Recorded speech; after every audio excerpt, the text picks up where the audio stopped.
আমি কি দিয়া বুঝাইতাম? আম পাতা, জাম পাতা, বড়ই পাতার কোনো অভাব নাই।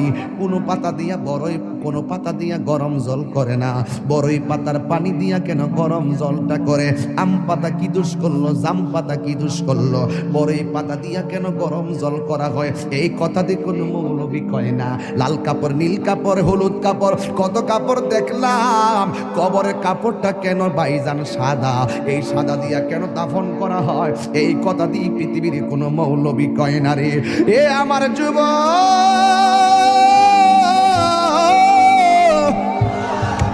কি দিয়া বুঝাবো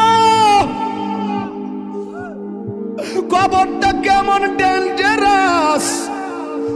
কি দিয়া বুঝাবো মরণটা কত কঠিন? কি দিয়া বুঝাবো তাহিরের একটা দিন চলে যাওয়া মানে হলো আমার জীবন থেকে চিরদিনের জন্য দিনটা চলে গেছে। কোটি টাকা দিয়েও এই ঘন্টার সময়টা আনতে পারতাম না। এখন আমি শ্বাস ফালাইতাছি, একটা টাকা বিল দেওয়া লাগে না।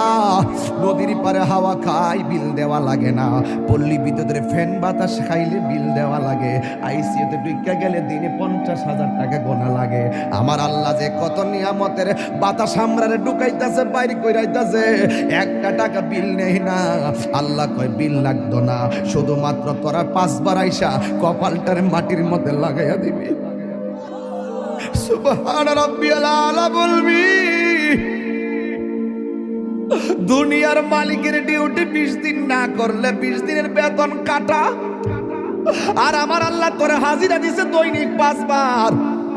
1 মাসও হাজিরা দেও না, 2 মাসও দেও না, মাঝে মাঝে সিটারি হাজিরা দাও। কিন্তু আমার আল্লাহ ইচ্ছা করলে তোমার গলার মধ্যে কাটা লাগাইয়া আমার আল্লাহ রিজিকটারে বন্ধ করে দিতে পারে।